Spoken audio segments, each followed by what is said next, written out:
Still to this day, there has been no supplement. There has been no there's nothing that I have put in my body that has gave me that kind of clarity and just overall groundedness in my emotions and mental well-being.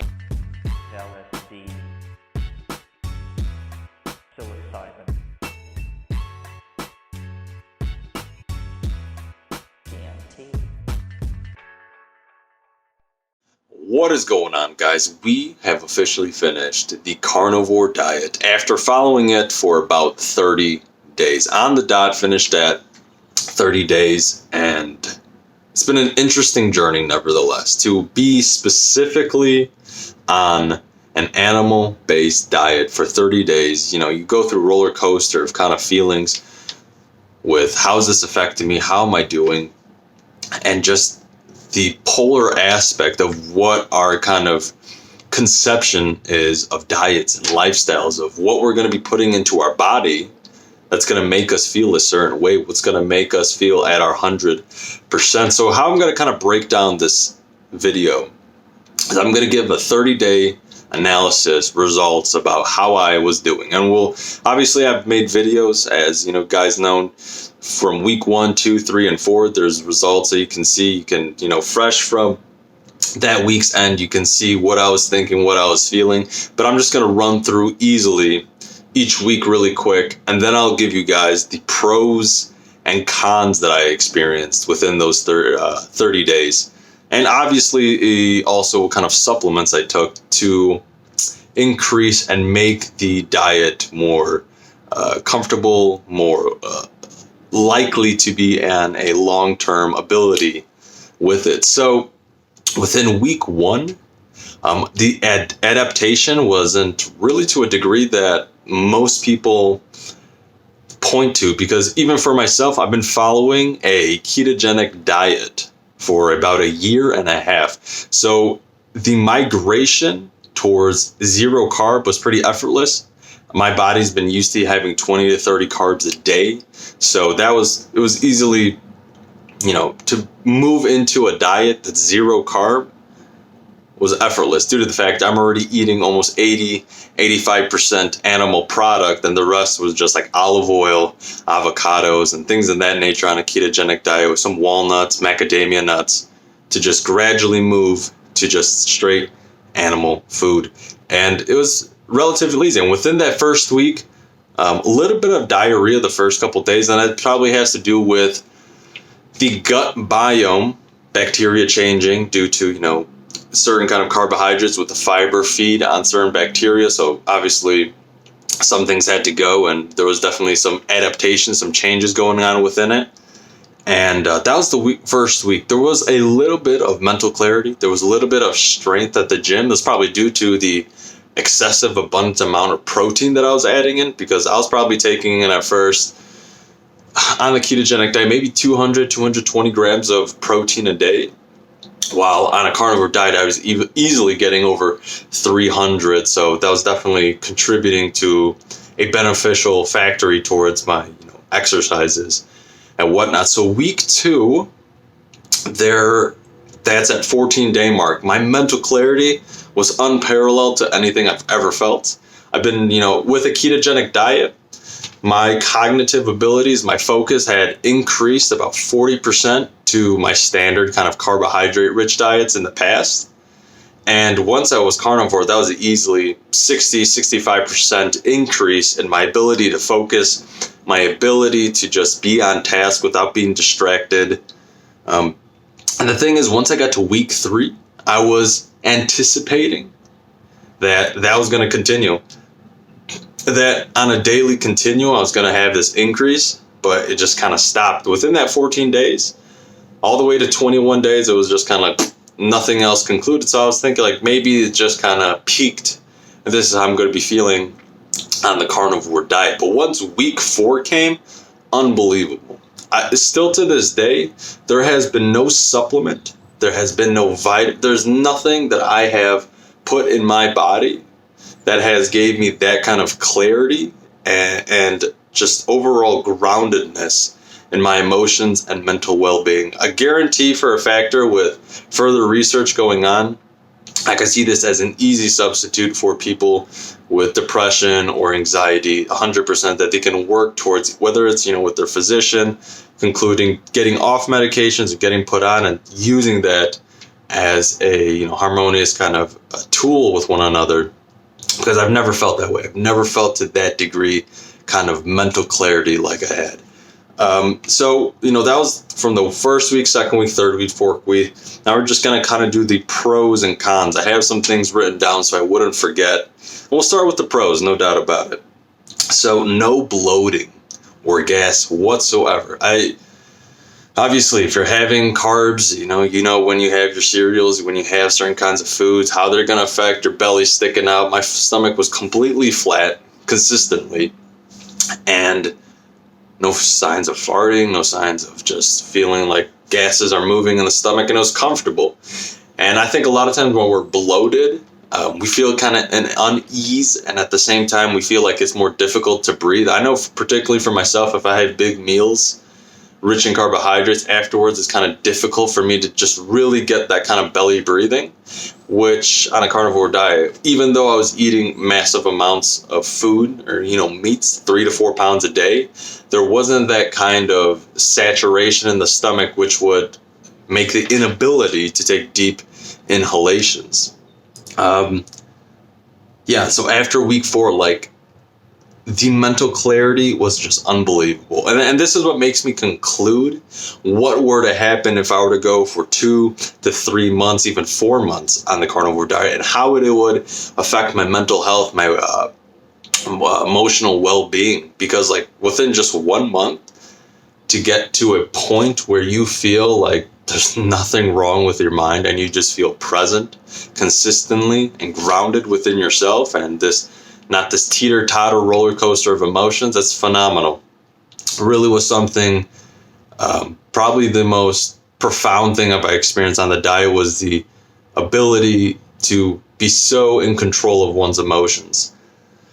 Skin is clear as it's ever been. If you look at my skin a little bit here, this is just from some scratch, but other than that, no acne whatsoever. No acne on my shoulders, nothing on my back. I've literally never experienced my skin being that clear.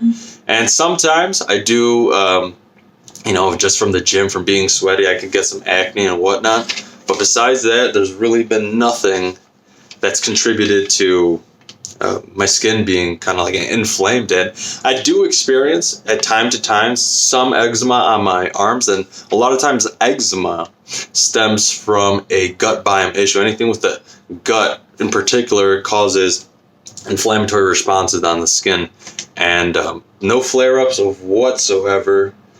And that's pretty great. Let's see, becoming stronger in the gym. That was something I had a hard time catching up with, because at the same time, this is one of I was losing weight, but at the same time, I was getting so much stronger. Shoulder pressing things literally going up 15, 20 pounds within a week, and doing that consistently. Nothing changed in my workout routine. I was sticking to just variable things that I knew that just worked for me, work in certain kind of ranges of motion that I don't have shoulder pains, or, just work in alignment with my body and its physics. And there was literally just constant elevation of increase of weight, just going up nonstop. My deadlifts went up, my squats went up, my shoulder presses went up. You name it, any exercise that I had, just doubled that. And on top of the endurance was phenomenal. Obviously, being keto adapted, being at a state where my body's utilizing fat in a proper way, it takes 6 to 7 months to be really keto adapted, or even take a year and a half, or a year and a half, over a year, to be really efficient in burning fat. The longer your body's using fats, the better you're just going to have that long-term endurance in the gym while your body's using that fat. And that was something that really just blew my mind. Small joint kind of aches. That's the next one. Small joint aches were completely gone. A lot of times with my wrist, I sometimes had some issues. It kind of clicked. There would be almost a form of inflammation.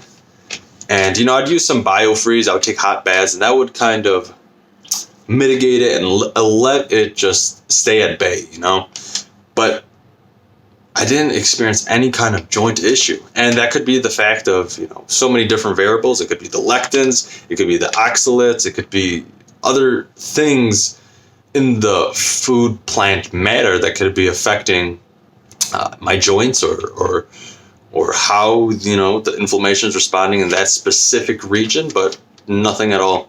And that was fantastic. Sleep was the next thing. Switching when I went to keto, that was one of the first times I experienced really deep sleep, just really sound sleep. Now, I never had issues sleeping, but there was a degree where I felt better when I'd wake up. So going keto, I felt a lot better, but going carnivore was like the next level. When I'd go to sleep, I'd feel refreshed.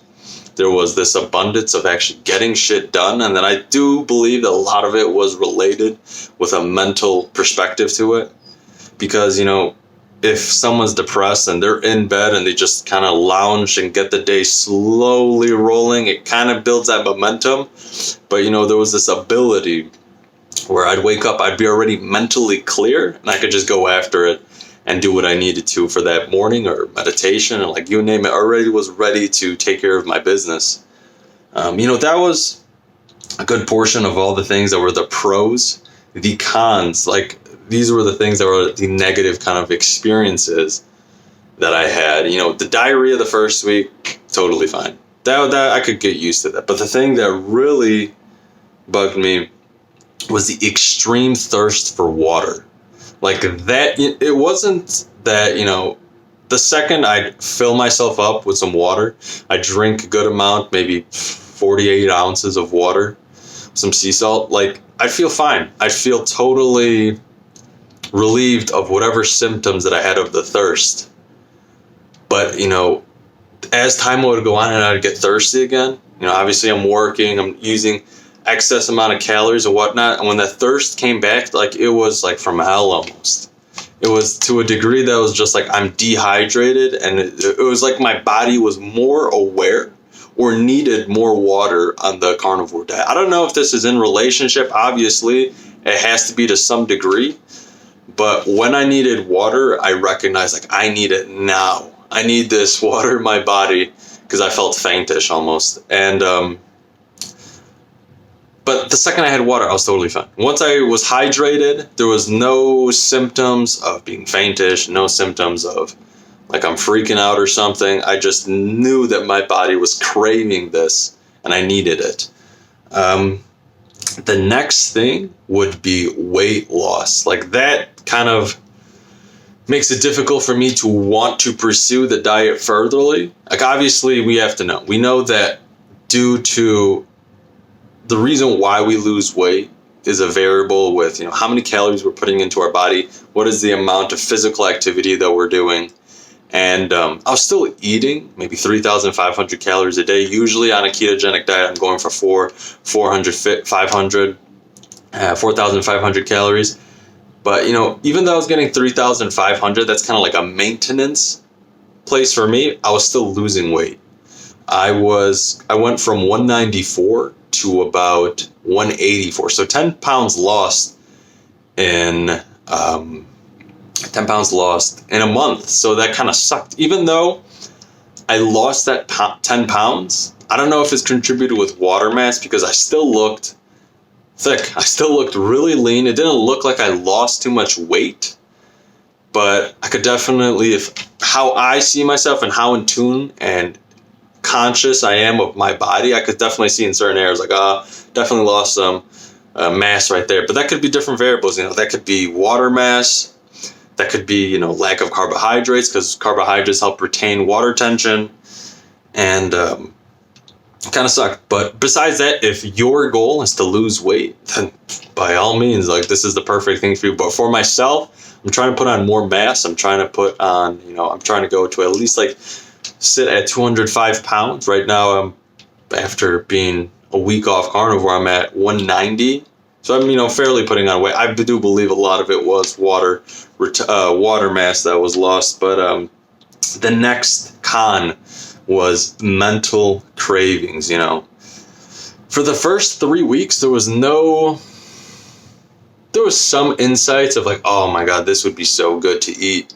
Like a certain kind of food like sushi or like a Chipotle burrito, like these things where like I was kind of craving them, but they would literally just disappear within, 5 minutes of just going off task and doing other things. But the second it was like week 4, and I knew that it was only a few days away, that it was maybe 4 days away, my body was like, I need carbs. And it was this mental craving. I was like just wanting it so bad because I knew it's coming to the end. I'm going to restock on carbs and be fueled up with, all my glycogen storage tanked off. And I was envisioning what foods I wanted. And that's when like the domino effect happened, the roller coaster of cravings just go beyond it. And I feel that if you're on a carnivore diet and you're content with being simplistic and what you need, you don't need pasta, you don't need rice, and you just stick to it, I believe 100% that you won't have those massive cravings. I feel like those massive cravings stem from when you know you're going to have a cheap meal. Another kind, just some diarrhea. From the beginning, a little bit of diarrhea, and that's it. There wasn't too many negative experiences that I had within the diet. I feel that people that start from a standard American diet and then switch to a carnivore diet, there'll definitely be a reaction. There'll definitely be a negative experience with your body's not adapted to burning fat. Your body's not used to properly utilizing minerals and salts compared to someone that has been like on a ketogenic diet that can gradually move across the barrier due to the fact they've already been low carb for so long. But yeah, I feel that if you're gonna migrate towards doing a carnivore diet and you're following, a rich diet that is in carbohydrates, even if it's like 150, 200 grams a day, incrementally work down, give yourself 2 to 3 weeks or even a month to work towards, week, 3, you're at 150, then work down to 150 grams, and then the last week maybe be like at 20. So your body is not in a shock because, it's definitely going to be a mind fuck and a physical fuck for you if you just literally go from 300 carbs a day to nothing. And on top of that, you're just putting in animal products. It's going to be something that you don't want to put your body through that kind of stress. The last thing I kind of want to point out was the supplements that I was adding into the diet that made a substantial difference. Mineral water, I'm trying to remember the brand I have.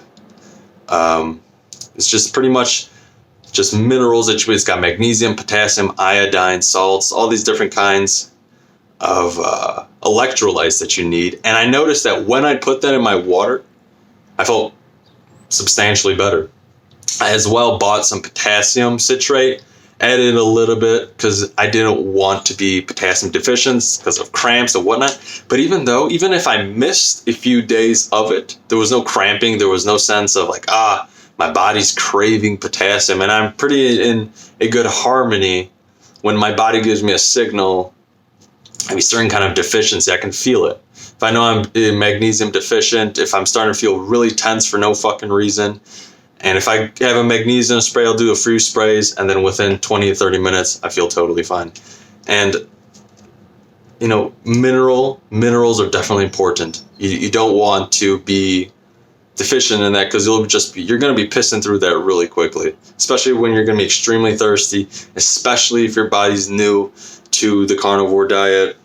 The next supplement was, I'm going to call it a supplement, but it was collagen peptides. Like that, and obviously you can buy the containers, you can do your own bone broth to get your collagen. But it made my sleep quality tremendously better. I mentioned this in, I think, week 3 or week 4 video, was that the glycine and the glutamine that's within the amino acid profile, that in and of itself, the high abundance of that, it was a game changer. The glycine and the glutamine, I forgot which specific neurotransmitters that are responsible for it, but they're responsible for your well-being. So you feel better in general, feel more relaxed, feel calm. Don't know exactly which ones. I wish that I prepared more and could have remembered which ones it were, but those two specific amino acids are game changers when it comes for your mental health and just well-being. When I'd stock up, I'd probably doing 50 to 60 grams of collagen a day, sometimes in the morning a little bit, and obviously before I'd go to sleep, I'd tank up of at least like 30 to 40 grams with a little bit of L-glutamine. And that was the next one. The next supplement that I used on the carnivore diet was L-glutamine powder, and I just felt like, especially after workouts, that when I took that, it was just my body needed it. I could feel it. The second I'd do some glutamine, my body felt more refreshed, and at the same time, adding it prior to sleep, I'd wake up feeling more refreshed. And they've done studies where maybe a few grams of L-glutamine can push HGH levels about 400%. And you can look this up. Go Google HGH, Google glutamine HGH, and there'll be studies showing how it benefits, hormone balance, neurotransmitter development. I'm trying to think what else. I didn't take too many. I just got the minerals, got the potassiums, the L-glutamine, the collagen. I did pre-workout a little bit of L-citrulline, malate, and that was just for helping blood circulation and getting a better pump at the workouts, but that didn't negatively affect the carnivore diet. For me particularly, I'm very sensitive to many different products. Like, here's an example. If I were to take glycine supplement, if I were to take that, just a factory laboratory made glycine amino acid, if I take that, my body doesn't react good to it. But if I take it in a collagen whole food kind of standard, it doesn't affect my body negatively. So I definitely was choosing things for a particular reason to outweigh the negative benefits. So within these 30 days, that's kind of been my experience. Never felt that good in my life. Never felt that kind of mental clarity. Never felt my sleep increased to that degree. I'm trying to think what else, like what had improved. If I were to do things differently when it would come to this diet, it would be to not restrict myself to just like sticking to lamb or just beef. The variety of animal products was completely what made the diet more approachable. I felt more better once I added in more raw eggs, when I added sardines, oysters. I'm trying to think what else I added in. Salmon. When I added the variety of animal products, my results on the diet just skyrocketed. They easily increased by 200%. And I think a lot of us, when we think of the carnivore diet, we think of people like Sean Baker, certain people on Reddit posting about just sticking to strictly beef and that's it, going level 3 carnivore. But from my experience, when I did that, that made things go more negative for me. I felt cognitively not 100% there, but the second you just add in more raw eggs, add in some organ meats, add in some other byproducts like that, just you feel a lot better. But other than that, guys, hope you enjoyed my results after these 30 days. If I do this in the future, if I do another kind of carnivore experimentation, I would do it specifically regarding just zero carb. I still would add in animal byproducts and a little bit of vegetable, like I would add in olive oil, for example, or I would add in some coconut oil, but leave it at a zero carb basis. Just zero carb carnivore mixed in with like a ketogenic style, because what my kind of hypothesis is regarding the diet is it less has to do with sticking to animal products, but more for the fact of being zero carb. Because the second I had carbs, obviously when I went to go get sushi, I had a little bit, when I finished, I felt a little bit short breath. I felt a little bit more anxious. But I felt fine. I felt great. I felt fucking fantastic. But still, there was that underlying hint of being short of breath. And it always happens when I have carbs, a massive amount of carbs. It always happens. If I have some simple sugars, it's the factor. But the second I stay away from it, there's no issues. There's no shortness of breath, complete roundedness. And it's my conclusion with my hypothesis. It's the fact that when I'm zero carb, there's no reactions. Or it could be also that how my gut biome reacts with carbohydrates, whatever way in the bacteria creates some kind of disharmony, how my body's signaling like, yo, don't put this in my body next time and you won't feel like shit. But other than that, guys, we're about 25 minutes into this video. If you're still watching it, appreciate it. If you want to just go over my whole journey, if you want to see from beginning to end how things went, I'll make a playlist on my YouTube. Just go to playlist and it'll be just from week 1, week 2, week 3, week 4. And on top of that, I made some carnivore food hauls so you could see what I went, what I purchased, what I shopped for, what I ate during the day. And other than that, guys, appreciate you guys that have been following me with this journey. And until next time, appreciate everything. Love the comments, love the subscriptions. And if you want to stay more in touch with me, follow me at Zen Mode Philosophy on Instagram. Peace out, y'all.